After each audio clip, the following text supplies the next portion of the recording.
കോൺഗ്രസിനും UDFിനും കേരള സംസ്ഥാനത്തിന്റെ ഭരണത്തിലേക്ക് വരണമെന്ന് യാതൊരു താല്പര്യവുമില്ല എന്നാണ് നമുക്ക് മനസ്സിലാക്കാൻ കഴിയുന്നത്. അപ്പൊ അതിനെ സാധൂകരിക്കുന്ന കാര്യങ്ങളാണ് കഴിഞ്ഞ 3 ദിവസങ്ങളായി കോൺഗ്രസ് ക്യാമ്പിൽ നിന്നും പുറത്തു വന്നുകൊണ്ടിരിക്കുന്നത്. നമസ്കാരം. 10 വർഷമായി പ്രതിപക്ഷത്തിരിക്കുന്ന കോൺഗ്രസും UDFും തുടർന്നും അങ്ങനെ തന്നെ പോയാൽ മതി എന്നുള്ള ചിന്താഗതിയുമായി മുന്നോട്ടു പോകുന്ന കാഴ്ചയാണ് നമ്മളിപ്പോ കണ്ടുകൊണ്ടിരിക്കുന്നത്. തെരഞ്ഞെടുപ്പ് പ്രഖ്യാപിച്ചിട്ട് 5 ദിവസമായിരിക്കുകയാണ്. ഈ 5 ദിവസത്തിൽ വലിയ തരത്തിലുള്ള വിവാദങ്ങൾക്കൊടുവിലാണ് കോൺഗ്രസിന്റെ സമ്പൂർണമായ സ്ഥാനാർത്ഥി പട്ടിക പുറത്തിറക്കിയിട്ടുള്ളത്. ഇത് കേരളത്തിലെ കോൺഗ്രസ് പാർട്ടിയെ സംബന്ധിച്ച് വലിയ അപജയമെന്ന് തന്നെ പറയണം.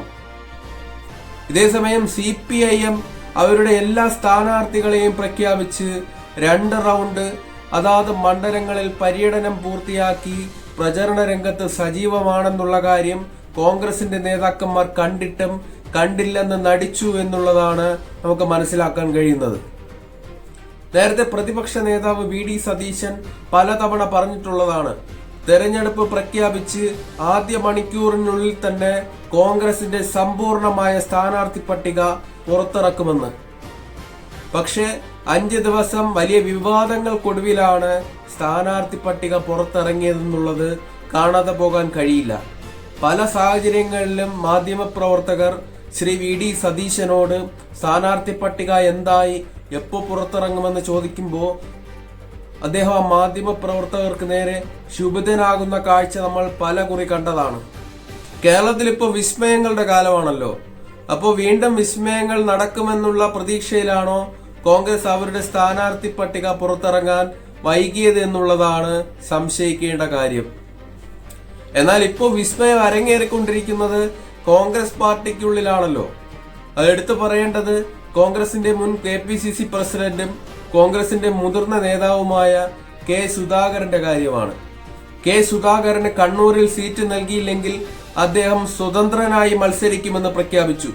ഇത് കോൺഗ്രസിനെ കഴിഞ്ഞ 3 ദിവസം വലിയ തരത്തിലുള്ള പ്രതിസന്ധിയിലും മുൾമുനയിലുമാണ് നിർത്തിയിട്ടുള്ളത് എന്നുള്ളതിൽ യാതൊരു സംശയവുമില്ലാത്ത കാര്യമാണ്. കൂടാതെ അദ്ദേഹം പുതിയൊരു പാർട്ടി രൂപീകരിക്കുമെന്ന് വരെ പ്രഖ്യാപിച്ചു.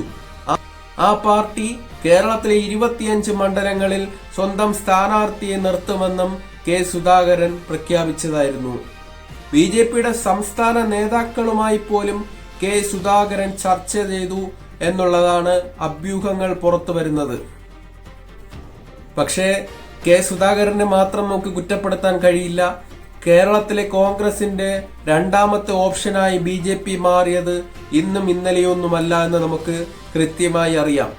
കോൺഗ്രസിന്റെ അതികായന്മാരായിരുന്ന K കരുണാകരന്റെയും AK ആന്റണിയുടെയും മക്കൾ BJPയിലേക്ക് പോയത് അതിന്റെ ഏറ്റവും വലിയ ഉദാഹരണമായി നമുക്ക് ചൂണ്ടിക്കാണിക്കാവുന്നതാണ്.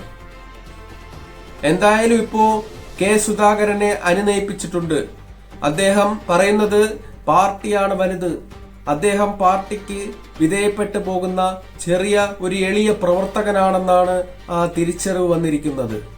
ആ തിരിച്ചറിവ് വരാൻ അദ്ദേഹത്തിന് 3 ദിവസം എടുത്തു എന്നുള്ളതാണ് നമ്മൾ കാണേണ്ടത്.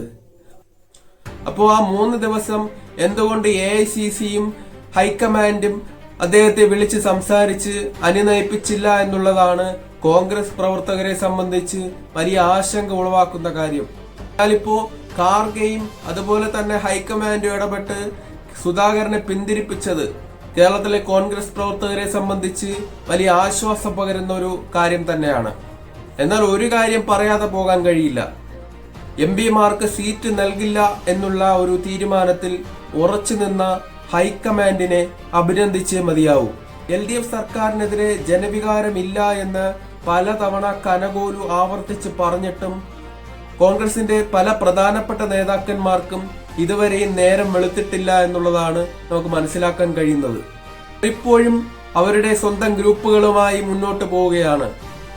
മാധ്യമങ്ങൾ ചോദിച്ചാൽ UDF ഒരു ടീമാണെന്ന് പറയുമെങ്കിലും ഇന്നത്തെ സാഹചര്യം അനുസരിച്ച് നമുക്ക് പറയാൻ കഴിയും, ഓരോ നേതാക്കന്മാരുടെ കൂടെയും ഓരോ ടീമായി UDFനെ അതുപോലെ കോൺഗ്രസിനെ വിഭജിച്ചുകൊണ്ടിരിക്കുകയാണ്. കോൺഗ്രസിനെ സംബന്ധിച്ച് ഈ തിരഞ്ഞെടുപ്പ് അവരുടെ നിലനിൽപ്പിന്റെ വിഷയമാണെന്ന് തിരിച്ചറിയാൻ പോലും കോൺഗ്രസിന്റെ നേതാക്കന്മാർക്ക് കഴിയുന്നില്ല.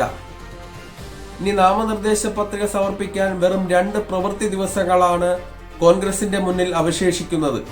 ആ ഘട്ടത്തിലാണ് ഇത്രയും വിവാദങ്ങൾക്കൊടുവിൽ അവരുടെ സ്ഥാനാർത്ഥി പട്ടിക പുറത്തിറക്കിയിരിക്കുന്നത്. ഇങ്ങനെയല്ലായിരുന്നു കോൺഗ്രസ് ചെയ്യേണ്ടത്. 1 മാസം മുൻപെങ്കിലും അവരുടെ പട്ടികയിൽ അവരുടെ സ്ഥാനാർത്ഥികൾ ആരൊക്കെയായിരിക്കണമെന്ന് അവരൊരു തീരുമാനമെടുത്ത് അവരെ പ്രവർത്തന രംഗത്ത് സജീവമായി നിർത്തേണ്ടതായിരുന്നു. ഇത്തരത്തിൽ കോൺഗ്രസിന്റെ സ്ഥാനാർത്ഥി പട്ടിക വൈകിയത് തന്നെ ഈ തിരഞ്ഞെടുപ്പിനെ സംബന്ധിച്ച് അവർക്ക് ഏറ്റിട്ടുള്ള ആദ്യത്തെ വലിയൊരു തിരിച്ചടി തന്നെയാണ്. ഇത് അവരുടെ കോൺഗ്രസിന്റെ അപജയത്തിനെയാണ് സൂചിപ്പിക്കുന്നത്. മറുവശത്ത് CPM അവരുടെ എല്ലാ സ്ഥാനാർത്ഥികളെയും പ്രഖ്യാപിച്ച് അവർ മണ്ഡലങ്ങളിൽ സജീവമായി വോട്ട് പ്രവർത്തനവുമായി മുന്നോട്ട് പോവുകയാണ്.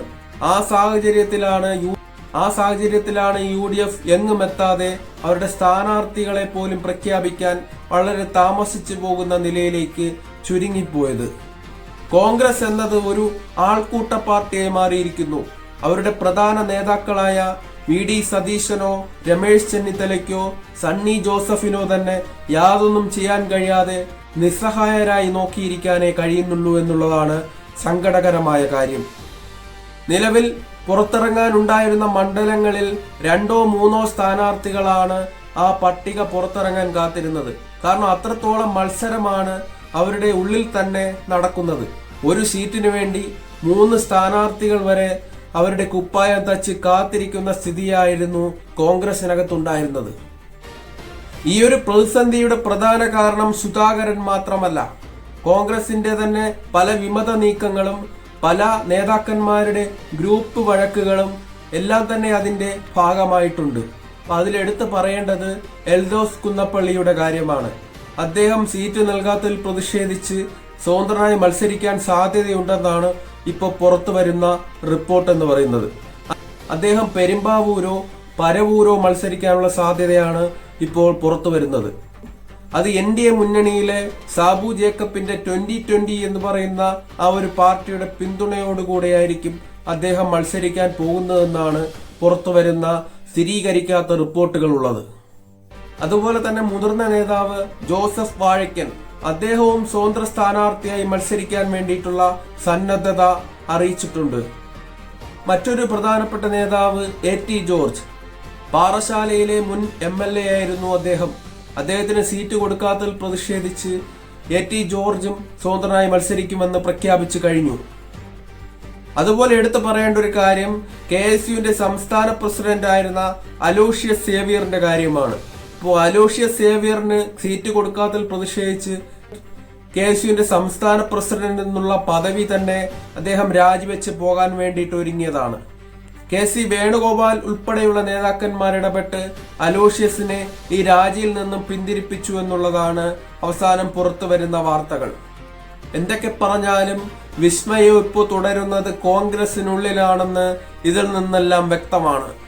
CPMന്റെ വിരുദ്ധ വോട്ടുകൾ, CPMന് വോട്ട് ചെയ്യാൻ ആഗ്രഹിക്കാത്ത വോട്ടുകൾ, കോൺഗ്രസിലേക്ക് കാലാകാലങ്ങളായി പാരമ്പര്യമായി വന്നുകൊണ്ടിരുന്ന വോട്ടുകൾ, പരമ്പരാഗത വോട്ടുകളെല്ലാം തന്നെ കോൺഗ്രസിന്റെ ഈ പടലപ്പിണക്കവും ഗ്രൂപ്പിസവും കാരണം ചിന്നിച്ചിതറിപ്പോകാനുള്ള സാധ്യതയാണ് തുറന്നു വരുന്നത്.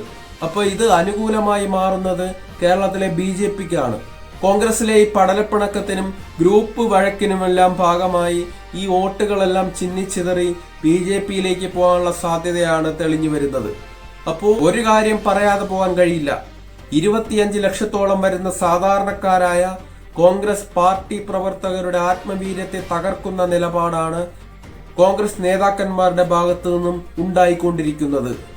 LDF സർക്കാരിനെതിരെയും ഭരണകക്ഷി MLAമാർക്കെതിരെയും വലിയ തരത്തിലുള്ള ജനവിരുദ്ധ വികാരം ഇല്ല എന്ന് അറിഞ്ഞിട്ട് കൂടി ആ ഒരു തരത്തിലുള്ള പ്രവർത്തനം കോൺഗ്രസിന്റെ ഭാഗത്തു നിന്നും ഉയർത്തിക്കൊണ്ടുവരേണ്ട നേതാക്കന്മാർ അത് ചെയ്യാതെ ഇരിക്കുന്നത് കോൺഗ്രസിനെ സംബന്ധിച്ച് വലിയൊരു അടി തന്നെയാണ് എന്നുള്ളതിൽ യാതൊരു സംശയവുമില്ല.